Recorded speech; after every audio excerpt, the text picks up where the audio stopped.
Africa unite. Honneur! Gloire! Honneur! Dignité! Honneur! Pouvoir! Victoire! Vive l'Afrique unie et prospère. Vive la révolution! Mesdames et messieurs, bienvenue. Merci de nous avoir rejoints ici depuis les studios de Radio Dandé Liptako, émettant sur les 96.2 FM à Niamey et 94. FM à Ouagadougou. Ouagadougou, la capitale du Burkina Faso, qui vient d'accueillir le forum confédéral des organisations de veille citoyenne de l'espace AES, placé sous le haut patronage de son Excellence le capitaine Ibrahim Traoré, président du Faso, président également en exercice de la Confédération. Un forum suivi des meetings confédérales populaires au mémorial Thomas Sankara. En marge également de ces activités, les ministres ont eu à pencher sur la feuille de route de l'an 2 de la Confédération, notamment au niveau des 3 piliers, défense, sécurité, diplomatie, développement. Dans cette émission qui sera diffusée par les médias de l'AES, la radio Dandé Liptako et la télévision de l'AES, nous avons la chance d'avoir le ministre des Affaires étrangères du Burkina Faso, du Mali et du Niger, et également le président de la Commission nationale de la Confédération de l'AES, Monsieur Bassolma Bazé. Monsieur Bazé, bonjour. Bonjour. Voilà, déjà un regard sur ce meeting confédéral, cette rencontre par rapport à la veille citoyenne au niveau de l'AES. Pour commencer, que mon frère ministre des Affaires étrangères du Burkina me permette de souhaiter la bienvenue à nos 2 autres frères, mon frère Diop et mon frère Bakary, qui sont venus dans le cadre de cette rencontre ministérielle, devaient statuer sur le projet, la feuille de route à soumettre différents chefs d'État. Je leur souhaite sincèrement un très bon séjour chez eux. Deuxième élément, c'est d'exprimer une mémoire pieuse sur l'ensemble de tous ceux qui sont tombés dans le cadre du combat de la souveraineté et souhaiter beaucoup de courage à ceux qui sont ces différents fronts, et vous y compris, dans la mesure où nous sommes en guerre aussi de communication. Et c'est aussi essentiel pour même permettre à ceux qui tiennent les armes là de tenir quand il y a des bons propos qui sont diffusés à travers ces médias. Et quel regard j'ai fait sur le forum confédéral qui est convoqué, c'est d'abord saluer les initiateurs, saluer la disponibilité de notre ministre des Affaires étrangères, la promptitude avec laquelle le dossier a été géré, et saluer grandement la disponibilité de nos 2 frères du Mali et du Niger. C'est pas évident. Nous savons très bien que leurs emplois du temps sont extrêmement chargés. Mais je salue ce sacrifice de leur part parce que vous savez très bien que la nourriture intellectuelle, dans un combat de communication, elle est très importante. Et malgré leur charge de travail, ils ont souhaité venir éclairer les esprits, donner de l'espoir à la jeunesse, les mobiliser, parce que j'ai toujours l'habitude de dire, et je le répète, que s'il n'y avait pas cette mobilisation populaire, c'est pas évident que ces 3 pays de l'AES allaient tenir. Donc le pouvoir appartient au peuple.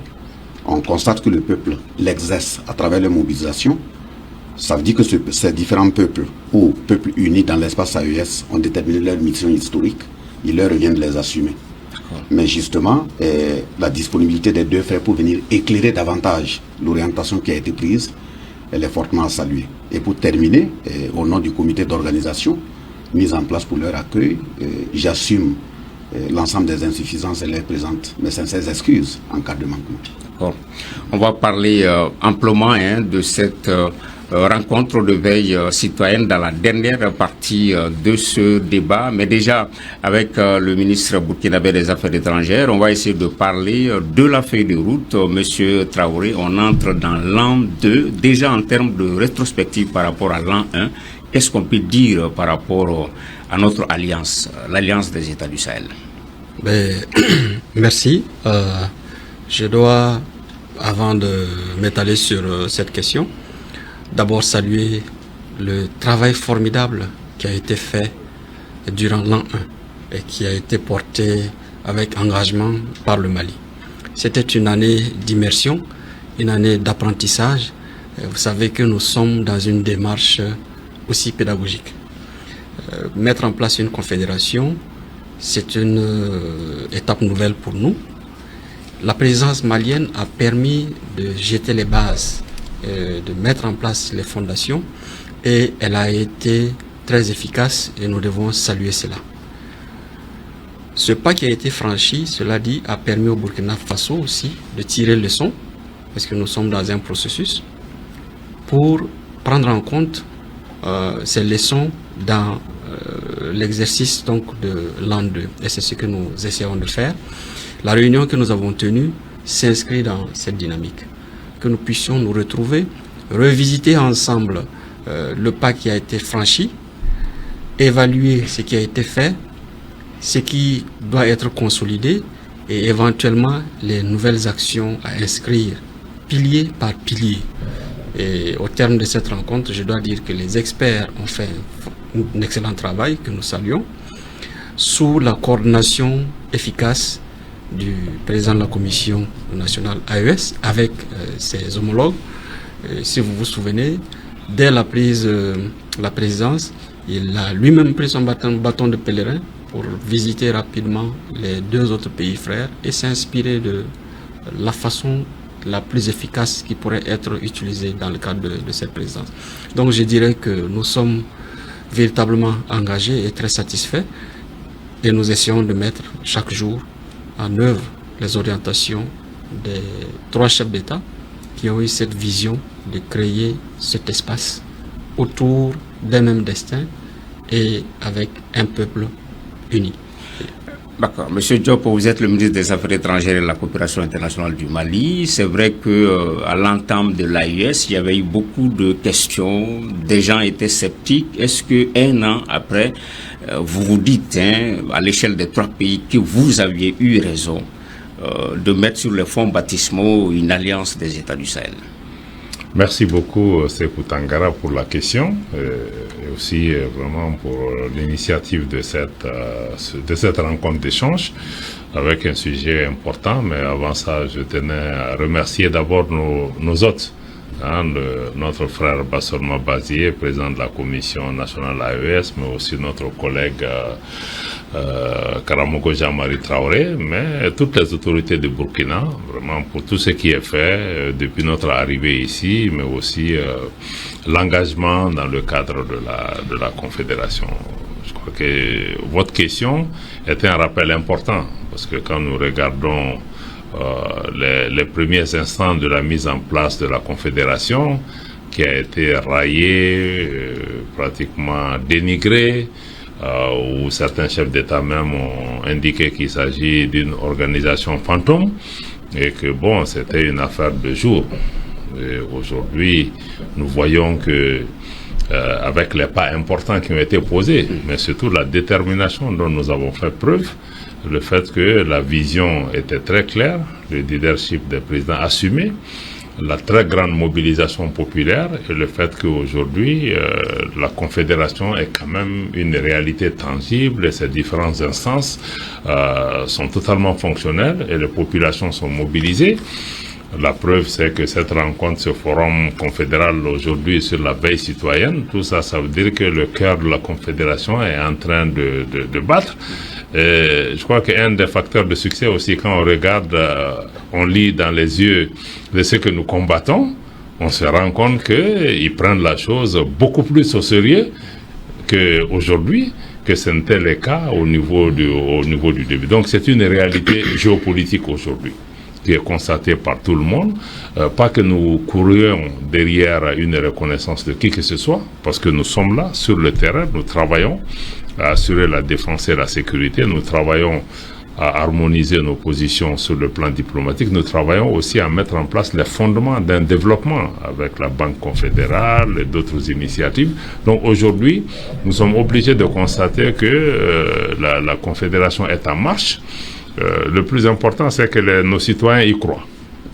Le premier point. Donc, nous nous félicitons de cela, mais nous, avec aujourd'hui la présidence du président Traoré, et après que le Mali ait eu cette première phase, en tout cas de jeter les bases, aujourd'hui, il est question pas seulement d'un transfert de pouvoir, mais il s'agit de passer à la vitesse supérieure. Tout à fait.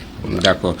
Monsieur le ministre Boubacar Yaou Sangaré, on est toujours dans les rétrospectives. Le Niger a permis de mettre sur orbite l'organisation, puisque les 3 chefs d'État se sont retrouvés là-bas, je pense peut-être pour l'une des rares fois. On se rappelle le bain, l'euphorie avec lequel les populations du Niger les ont accueillis. Est-ce qu'un an après aujourd'hui, on s'est dit que, voilà, on a raison de mériter encore cette confiance des populations? Merci, M. Tangara. Je voudrais, comme l'a fait Diop, remercier les autorités burkinabées pour l'accueil et toutes les facilités qui ont été mises à notre disposition depuis notre arrivée. C'est avec beaucoup de plaisir qu'on participe à ce genre d'événement et on ne peut pas venir à Ouaga sans passer voir la radio et la télévision, qui sont nos propres instruments qu'on a mis en place pour justement déconstruire tout ce narratif qui est là, qui est construit autour de notre confédération. Est-ce qu'on a eu raison ou pas de créer l'AES? Moi j'allais dire, si on ne l'avait pas créé, peut-être qu'aujourd'hui, tout cet espoir qu'on a suscité à la jeunesse. Aujourd'hui, quand vous voyez la jeunesse de l'AES, vous sentez qu'il y a de l'espoir qui est né quelque part.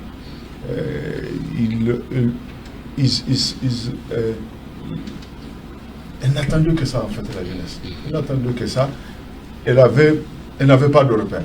Elle avait besoin des dirigeants qui vont lui donner des repères. Quand cette affaire s'est posée, voilà comment ça s'est passé. On a un pays qui est là, qui est sous sanction, qui est enclavé, qui est sous sanction et qui n'avait une sanction totale, ce qui est un crime. Personne n'a le droit de mettre un pays enclavé sous embargo total. On n'avait pas beaucoup de choix. Ou bien, on fait comme par le passé. Donc on se met à genoux et puis on plie les organisations, on les supplie, notamment la France et puis la CEDEAO pour qu'on nous fasse clémence. Donc ou bien on décide de se battre et c'est ce qu'on a fait. C'était une décision politique qui a été prise par nos dirigeants pour créer, au lieu de rester. Et quand on s'est retiré de la CEDEAO, on n'est pas allé chacun de son côté, on s'est mis ensemble parce que nous savons que nous avons du potentiel. Nous savons que nous avons les moyens de réussir et aujourd'hui les résultats sont là. C'est quand vous prenez les trois, vous prenez pilier par pilier. Quand vous prenez le pilier développement, on est déjà à une banque de développement. Aujourd'hui, nous avons la LG qui va être bientôt opérationnelle. C'est pour ne citer que là, quand vous prenez le pilier défense, personne n'a fait ce qu'on a fait jusqu'ici.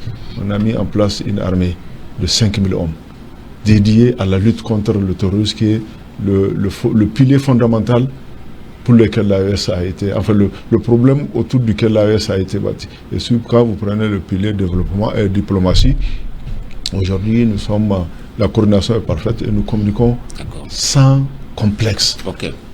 D'accord. Merci, Monsieur le ministre. Je rappelle que nous sommes en direct sur Radio Dandé Liptako, émettant à partir de Ouagadougou sur 94 FM et à Niamey sur 96.2 FM. On était censé mettre en boîte, mais on me signale que nous sommes en direct et puis une émission à retrouver également sur la télévision de l'AES. Monsieur Bazolma Bazier, on se rappelle votre discours d'ouverture hier.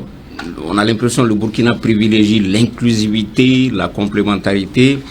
Votre périple au niveau des différents pays, qu'est-ce qui explique cette volonté d'inclure, d'associer dès l'entame de la feuille de route de l'an 2?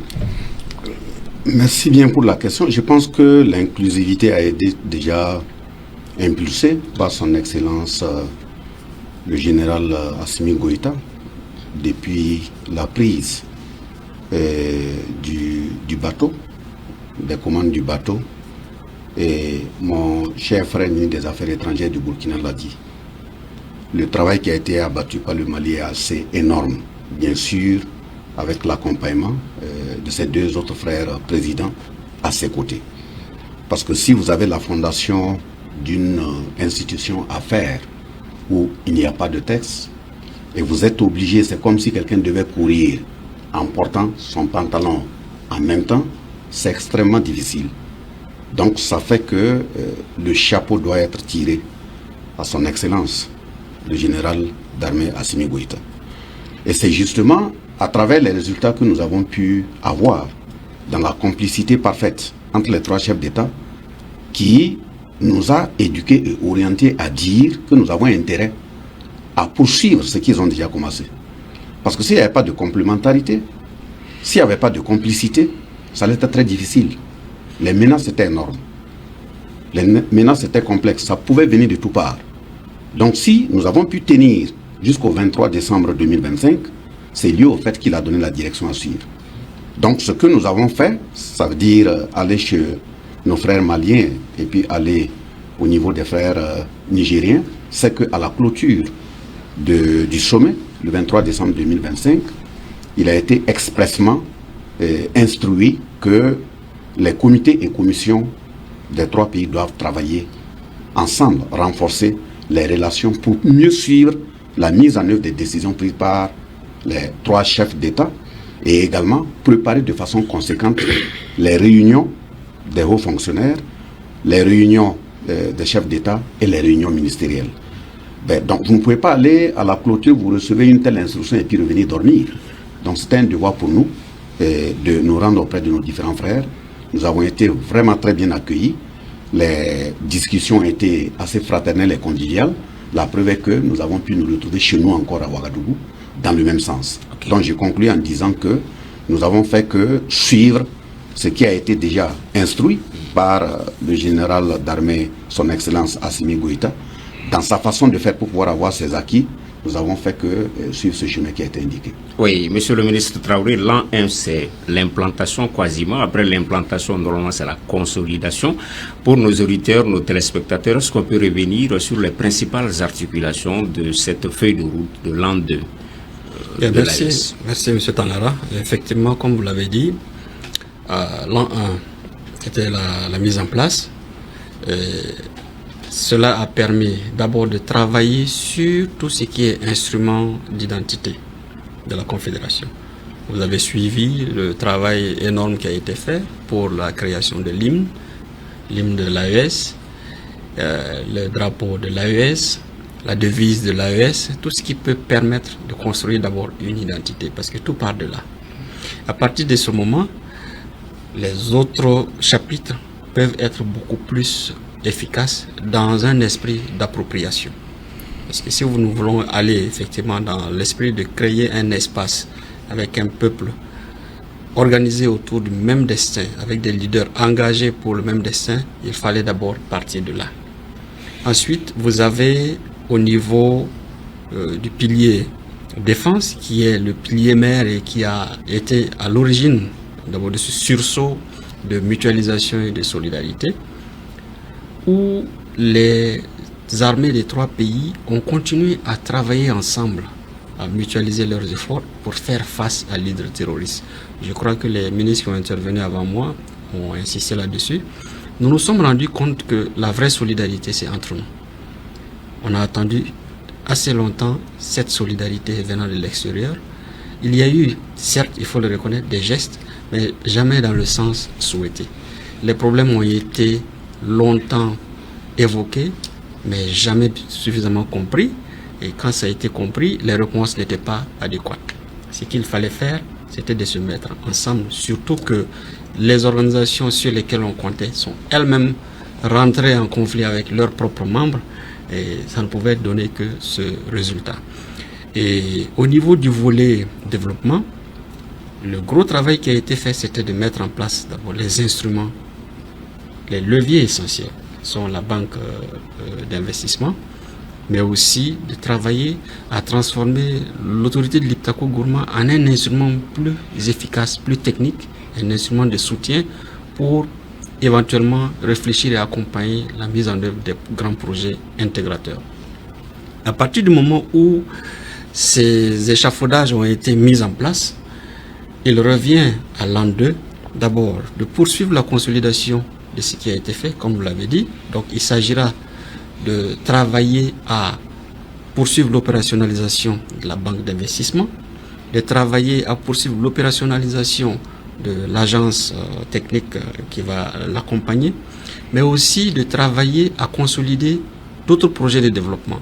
La première année nous a permis, au niveau sectoriel, de créer une dynamique. Quand vous prenez les différents ministères, tous les champs thématiques sont couverts et tous les ministres ont appris à travailler ensemble, à se retrouver régulièrement au Mali, au Niger, au Burkina, sur des questions de culture, sur des questions agricoles, sur des questions commerciales, sur des questions de santé. Et cette dynamique doit se poursuivre. Parce que c'est de cette façon qu'on peut construire une administration efficace autour des mêmes pratiques, autour des mêmes acteurs et avec les mêmes objectifs. Cette variable a été prise en compte donc dans la finalisation de la feuille de route de l'an 2 pour faire en sorte que pilier par pilier, les sectoriels puissent travailler. Et la démarche méthodologique qui a été abordée m'a semblé très pertinente parce que chaque pays a travaillé d'abord à l'interne sur un draft qui a été proposé par le Burkina Faso et qui intègre déjà le bilan de ce qui a été fait au cours de la première année, en faisant le listing du niveau de mise en œuvre des différents chapitres qui ont été reconduits au niveau de l'an 2, au niveau défense, au niveau diplomatie et au niveau développement.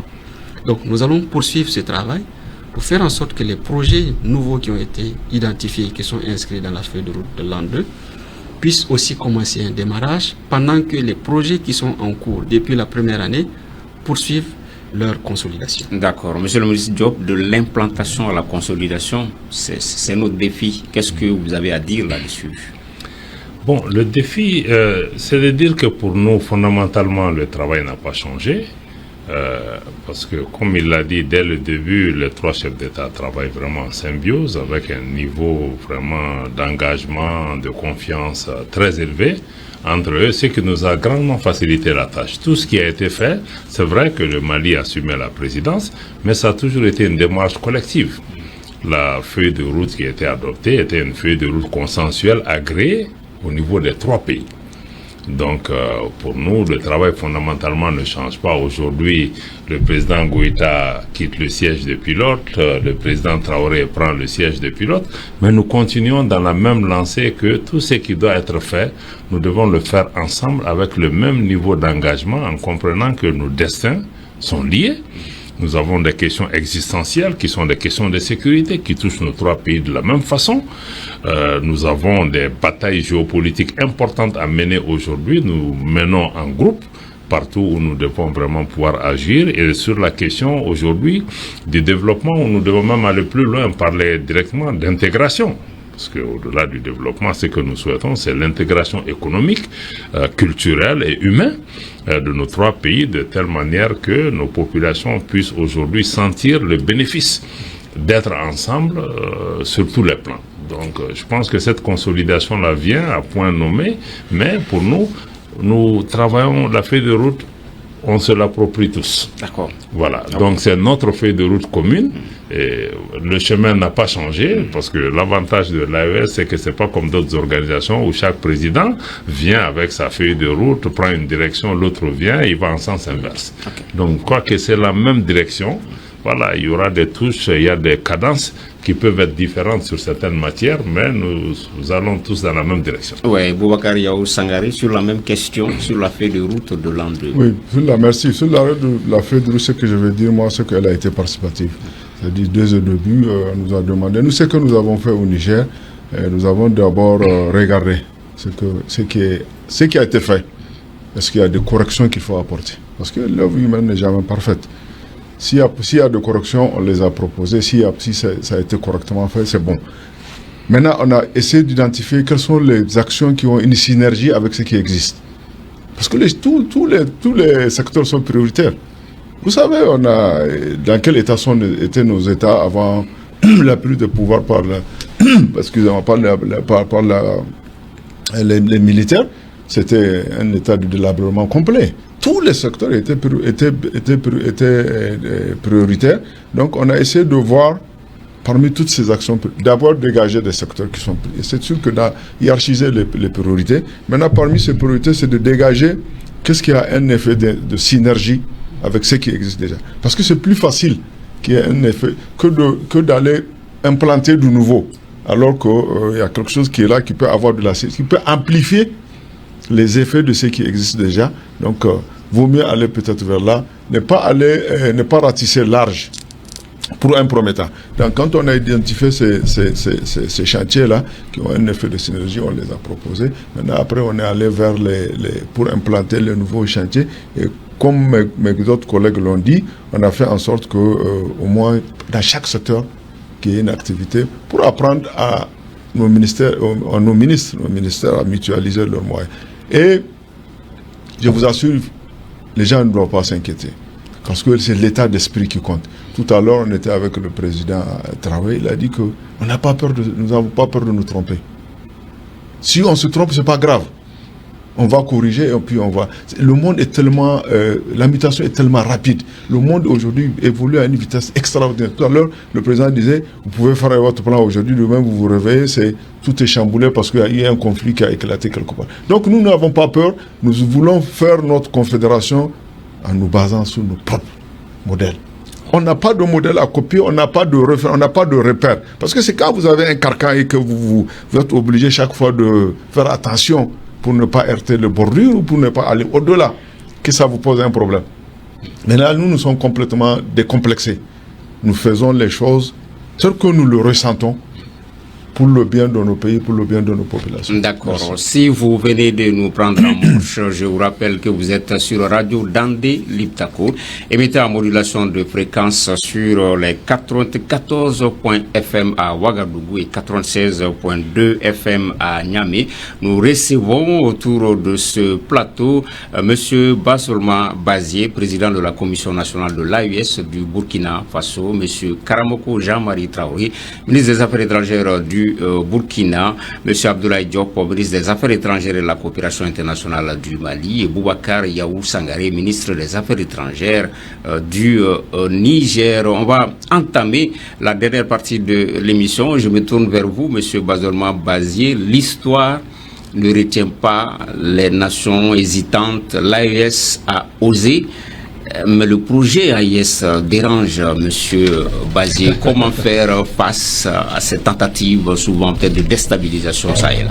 Je pense que vous me permettez une fois de plus de saluer les trois chefs d'État pour le courage qu'ils ont eu de prendre une orientation que tout le monde sait peut vous coûter la vie. Et je salue également le travail qui a été abattu par nos représentants diplomatiques, les trois ministres des Affaires étrangères. Vous savez très bien qu'après la rencontre du 16 septembre 2023, ce qui guettait individuellement et collectivement les différents pays, ce qui a été produit comme documentation ou même prise de parole, dans certains milieux, il fallait oser. Donc c'est des gens qui ont manqué de sommeil. Je ne dis pas que le sommeil est entièrement revenu, mais ce sont des personnalités à féliciter, parce qu'ils ont osé. Il faut le dire très sincèrement. Maintenant, pourquoi ça dérange? Nous avons bien dit que nous sommes dans une guerre qui a été fabriquée et imposée pour mieux nous dominer, nous piller. Mais justement, quelqu'un qui vivait à l'aise, qui utilisait votre somnolence, votre niveau bas de conscience, de plus de conscience, où il utilisait toutes les forces pour vivre de votre sang. Mais si vous prenez conscience et vous vous dites à partir d'aujourd'hui, mon sang ne sera plus sucé, vous ne prenez pas cette décision pour qu'il soit à l'aise. Ça dérange. Mais l'essentiel est que vous puissiez être maintenant à l'aise et avoir toutes les valeurs qui qualifient la vie humaine. Nous savons très bien que ce qui est en cours aujourd'hui, ils n'ont jamais changé depuis qu'ils ont pris la décision des années 1685, a dit dans le code noir que le noir est un objet qu'on peut manipuler, taillarder, vendre, prêter et en faire ce qu'on veut. Donc, avoir des dirigeants qui, à un moment donné, disent non, ça n'est de trop. Et quand tu regardes également dans l'histoire, ceux qui ont eu le courage, le même courage, ce qu'ils ont subi, il faut réfléchir par 2 fois pour oser faire ce que les 3 chefs d'État ont pu entreprendre comme direction pour pouvoir sauver les générations. Et si on pensait individu, ils n'allaient pas le faire. C'est parce qu'ils estiment que non seulement il faut se battre, se sacrifier aujourd'hui pour réserver un lendemain meilleur aux générations futures. D'accord. Et justement, quel peut être le rôle de la veille citoyenne dans ce contexte-là? Ce matin, au Forum confédéral, nous avons même appris que vous êtes, entre guillemets, le chef des Ouaïnians. Je ne sais pas si c'est...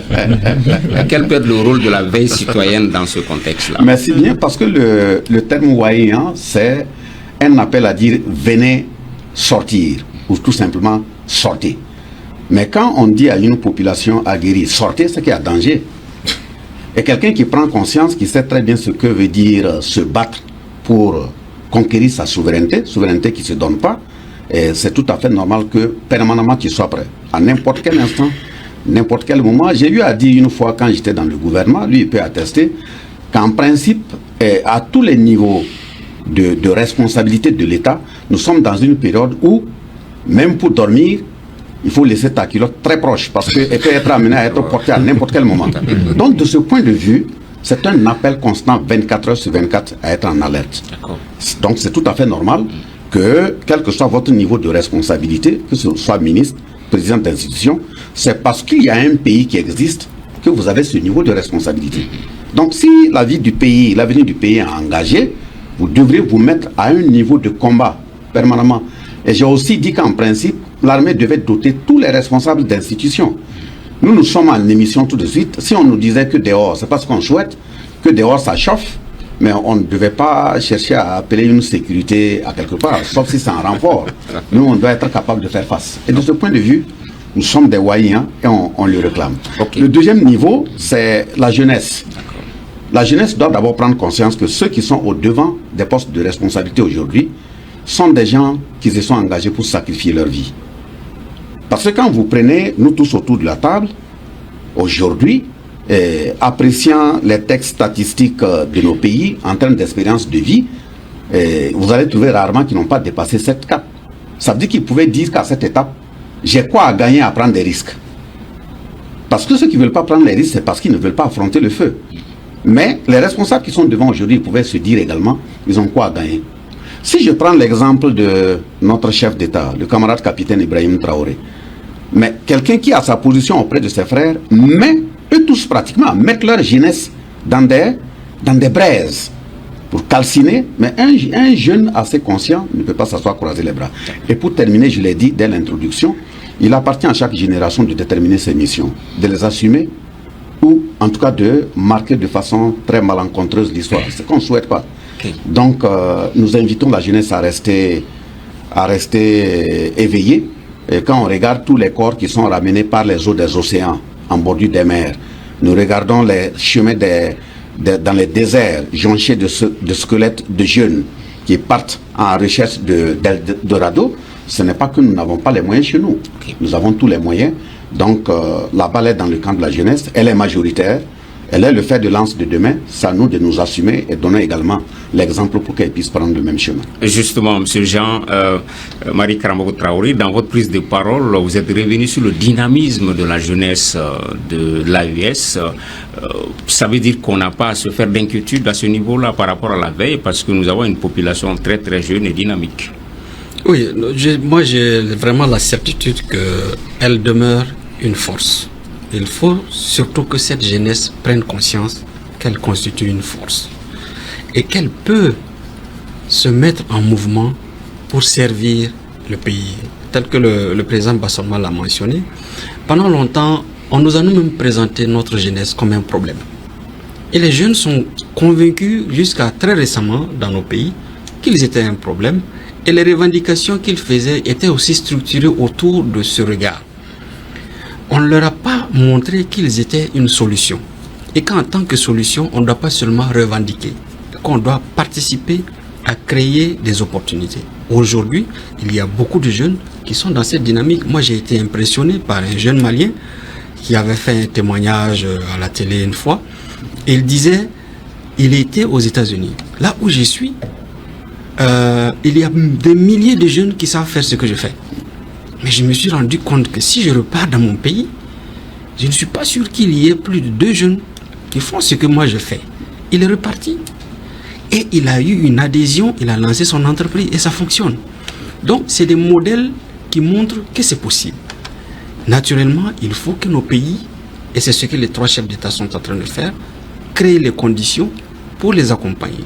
Aujourd'hui, vous regardez, les politiques de jeunesse sont en train de changer de nature. Nous sommes en train de révaloriser certains secteurs qui constituaient des secteurs de frustration. Quand on était gosse, on te dit, tu ne réussis pas à l'école, tu vas aller au champ. Quel regard on porte sur l'ingénieur agronome? Quand tu ne réussis pas à l'école, on va dire, tu vas aller au garage. Quel regard on porte sur le mécanicien? Mais ce sont des métiers. Donc aujourd'hui, nous devons travailler à ce que la jeunesse prenne conscience que ce secteur agricole, c'est un secteur de noblesse. Que le paysan que nous avons vu et dont le profil nous faisait peur, parce qu'on pense qu'il faut aller à l'école, revenir s'asseoir au bureau, c'était un discours justement qui nous aliénait. Et qu'ils doivent être fiers d'aller au champ, ensuite de porter leur grand boubou, aller faire le marché. Qu'ils ne doivent pas avoir honte de travailler et de rentrer dans une fosse pour travailler sur le bas de la voiture, la réparer, et que c'est cela qui donne la valeur ajoutée. Donc la jeunesse doit se repenser, se réapproprier et apporter sa force. Et c'est ce qui est en train d'être fait. Oui, M. Abdoulaye Diop, vous êtes également adressé aux jeunes, vous leur avez rappelé qu'ils sont une arme. Et là, vous êtes revenu sur l'exemple de ce jeune TikToker burkinabé qui a failli trembler la toile. En quoi la jeunesse peut être une arme de veille citoyenne pour nos pays dans ce contexte actuel? Merci. C'est d'abord à travers leur jeunesse. Parce que bon, la jeunesse, c'est l'engagement, la fougue, la capacité de mobilisation, la capacité de réponse et l'audace par rapport à cela. Donc leur nombre en soi aussi est un facteur extrêmement déterminant. Nous avons indiqué l'Afrique aujourd'hui, une de nos principales forces, c'est qu'au moins 75% de notre population n'a pas 30 ans ou 40 ans. Et quand on regarde beaucoup de continents qui sont vieillissants, donc c'est une richesse extrêmement importante. Donc c'est eux qui sont aujourd'hui aux avant-pointes sur le plan de la technologie, sur le plan du développement, dans les champs, dans les usines, dans les armées. C'est eux qui peuvent faire la différence. La mobilisation populaire aussi, ce sont ces jeunes gens. Et c'est pourquoi aujourd'hui, quand vous regardez cette jeunesse-là, ça peut faire peur. Mais aussi, on doit avoir non seulement l'opportunité, mais elle peut faire sérieusement la différence. Et quand vous regardez les pays ou les puissances avec lesquelles nous sommes en compétition, ou nous sommes pratiquement aussi en combat, ils ont aussi un focus. Je l'ai rappelé encore une fois que la population et la jeunesse doivent rester notre centre de gravité. Aujourd'hui, nous sommes dans une sorte de compétition, nos pays, nos dirigeants et les pays qui veulent contrôler nos pays, chacun veut avoir cette manne, si vous voulez, cette manne humaine qui est cette jeunesse. Et c'est pourquoi c'est important aujourd'hui, leur nombre, aujourd'hui, nos jeunes gens, c'est pas peut-être comme notre génération même. Ils sont formés aux meilleures technologies, ils sont décomplexés, ils sont connectés au monde. Et je crois que tout ça, c'est vraiment des opportunités qu'on doit saisir. Ce qui est important, c'est vraiment, comme je l'ai indiqué encore une fois, qu'on comprenne qu'il faut que nous arrivons juste à décoloniser les mentalités et à créer les conditions pour cette jeunesse de pouvoir s'épanouir. Parce que on indique, comme il a indiqué, on a des grands noms de la science, de la technologie dans ces pays développés. Tout ce que on a, nos jeunes gens, ils peuvent briller de la même façon. Mais souvent, ce qui nous manque, c'est comment créer un environnement. Parce que si un jeune Nigérien qui arrive à New York arrive à prospérer, à s'élever au sommet dans certains secteurs d'activité, or il a été peut-être à l'école à Filengue au Niger ou ailleurs, bon, ça veut dire que on ne part pas de rien. Peut-être que nos pays doivent créer cet environnement pour nos jeunes gens, pas seulement pour combattre, mais comment aussi développer nos pays. Oui, Monsieur Bakary Yaou Sangaré, dans votre intervention, vous êtes revenu sur le fait que si la jeunesse s'était mobilisée comme elle le fait présentement au temps de Lumumba ou de Sankara, ces héros-là n'auraient pas été assassinés. Est-ce que c'est un appel à protéger nos dirigeants parce qu'ils ont pris des risques, ils ont osé, les dirigeants de nos 3 pays? Très clairement, c'est un appel parce qu'en fait, aujourd'hui, cette veille citoyenne fait que ces puissances qui en veulent à mort à nos dirigeants, ces puissances sont hésitantes. Elles ont du mal à... vous savez, le monde a beaucoup évolué. C'est-à-dire qu'avant, c'était la télévision, la radio. Vous n'avez droit à l'information elle était très sélective. Vous pouvez avoir l'information qu'on a bien voulu que vous ayez. Aujourd'hui, le téléphone, c'est une arme. C'est-à-dire qu'aujourd'hui, ça va tellement vite que les gens, que c'est quand même des pays, ils doivent avoir un peu de scrupules, un peu froid aux yeux de faire certaines choses. Et comme je vous ai dit, à Niamey, s'il fallait aller chercher le président Tchani, il fallait marcher sur des corps humains pour arriver à la présidence. Parce que sous tous les ronds-points, c'était... Et aujourd'hui, je suis certain. Vous avez vu le jour où il y a eu l'attaque à l'aéroport, spontanément, les gens sont sortis, sont partis occuper les voies d'accès au centre de décision, aux endroits névralgiques de la capitale. Pour pouvoir accéder à ces endroits, il fallait passer sur des corps humains. Donc, moi, je suis presque certain que ça a fait défaut. Moi, je connais au moins un président nigérien qui, s'il avait eu le même type de soutien, ne serait pas renversé. C'est le président, peu à son âme, le président Tanja. Moi, j'étais là lors d'une réunion avec 3 fois les Français l'ont. Moi, je suis resté 6 ans en France, je n'ai jamais venu en France. Jamais. Pourtant, on sait, les autres présidents, c'était toutes les 2 semaines. On a été invité 3 fois. Il a dit au président français, je ne viens pas. Il dit le marché, la loi du marché, c'est le client qui se déplace vers le marché. Jamais voilà. C'est vous qui avez besoin de notre uranium. Et il avait la formule, il disait que le Niger a le puits, que les autres pays ont le seau. Voilà, absolument. Voilà. Donc, franchement, c'est pour dire que quand ce monsieur a été renversé, nous, on est resté impassés, on était resté de marbre, on n'a rien fait. Voilà, je suis sûr que si la France en ce moment savait qu'il y avait cette prise de conscience, et je pense que les nouvelles technologies de l'information ont beaucoup joué à conscientiser. C'était pas que nous on n'avait pas ça à notre disposition pour pouvoir atteindre le maximum de personnes. Mais ce que je voudrais dire aussi, par rapport à la jeunesse, il ne suffit pas d'avoir une jeunesse. On nous a dit, c'est comme l'a dit Diop, à un moment on nous a présenté la natalité comme un problème. Vous voyez que c'est vraiment dénumant. Il n'y a aucun sentiment humain dedans. On est allé jusqu'à dire, vous avez chaque femme à 7,8 enfants. Qu'est-ce que vous avez vu des 0,8 enfants? Donc voilà. Donc on nous a trouvé ça, on nous a posé ça. Moi je dis, ce n'est pas un problème. Nous avons suffisamment de ressources et ils savent que cette jeunesse est là. Aujourd'hui, si nos armées arrivent à recruter, c'est une source inépuisable. Mais il nous faut une jeunesse de qualité. Moi, je dis qu'il faut former. C'est la première richesse, la formation. Et la deuxième, il nous faut des vertus. Parce que je ne dis pas les choses qui vont forcément faire plaisir à la jeunesse. Aujourd'hui, notre jeunesse a perdu en vertu. Et c'est essentiel que nous reconnections avec nos traditions, notre souveraineté, notre dignité et notre patriotisme. C'est vrai, ils sont là, mais il nous faut un retour vers ce verset. D'accord. On s'achemine vers la fin de ce débat. Je rappelle que vous êtes sur Radio Dandé, Liptako, émettant à modulation de fréquence à Ouagadougou sur le 94 FM, au Niger, à Niamey sur 96.2 FM, et que nous recevons M.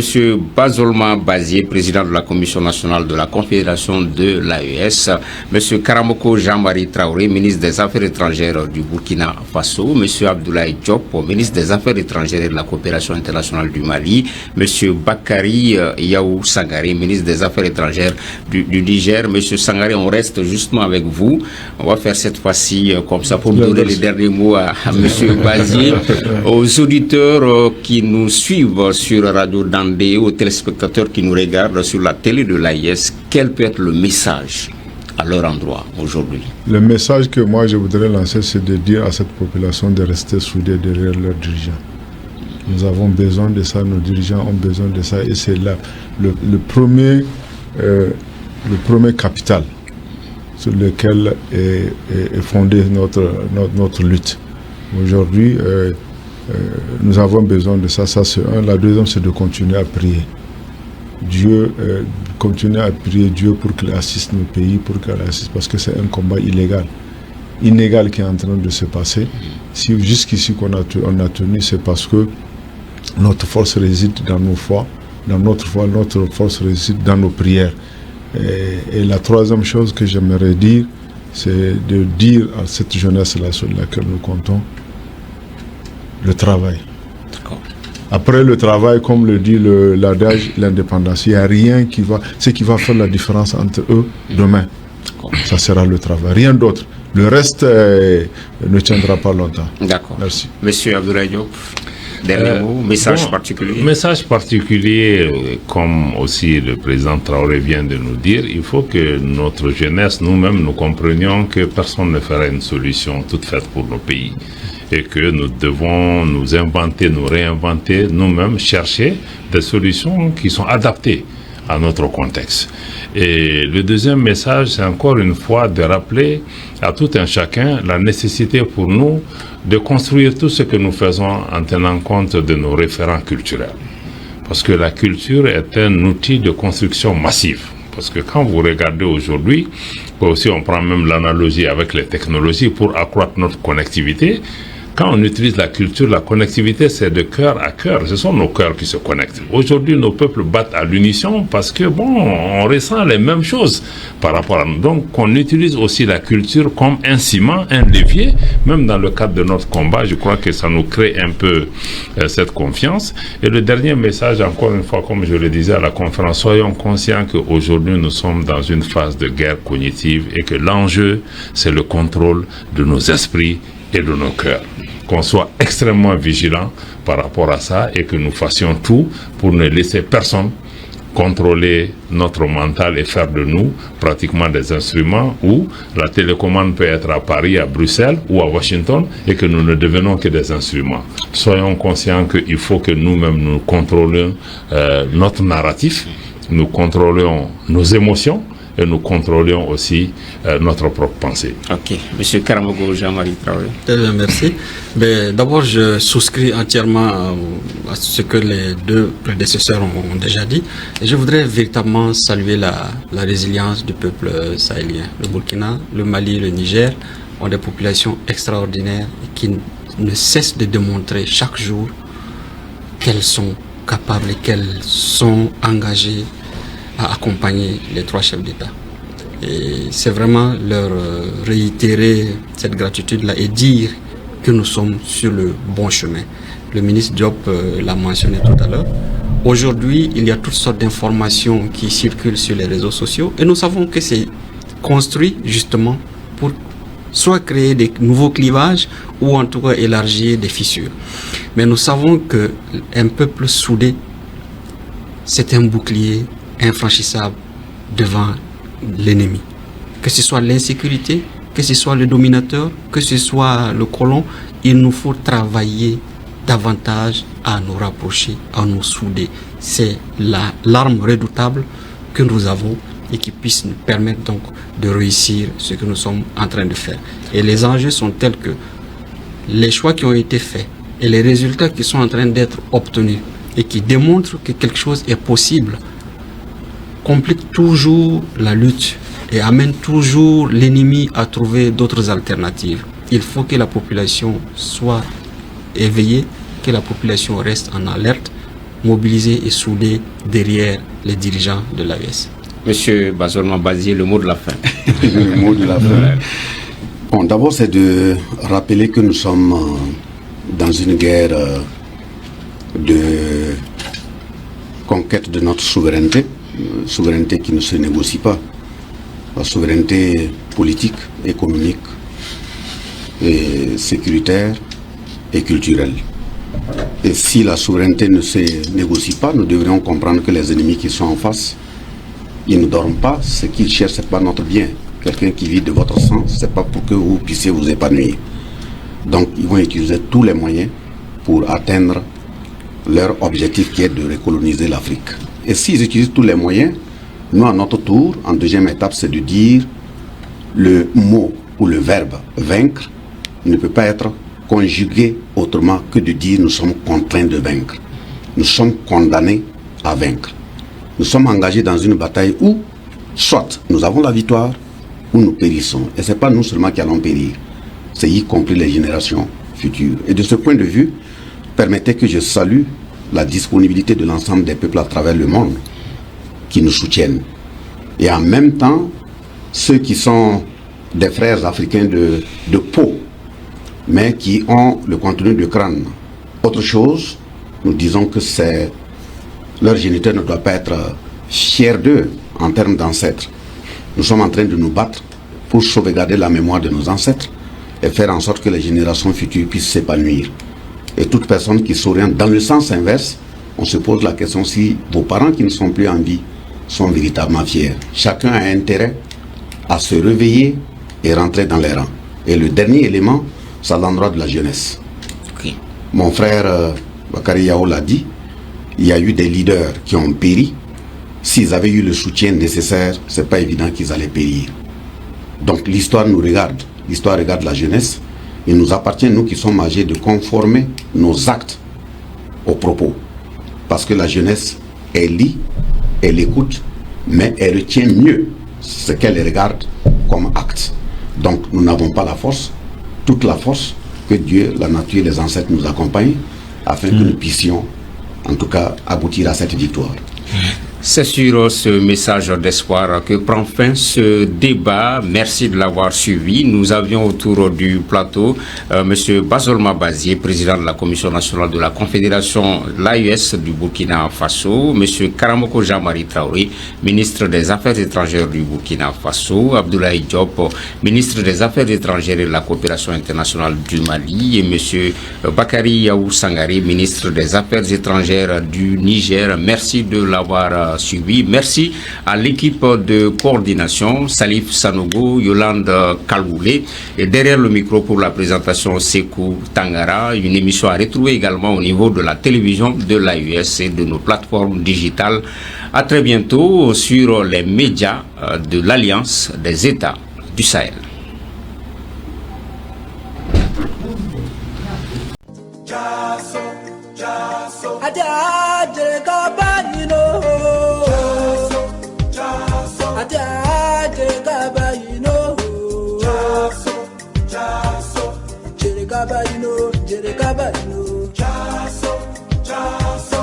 Jerekabayino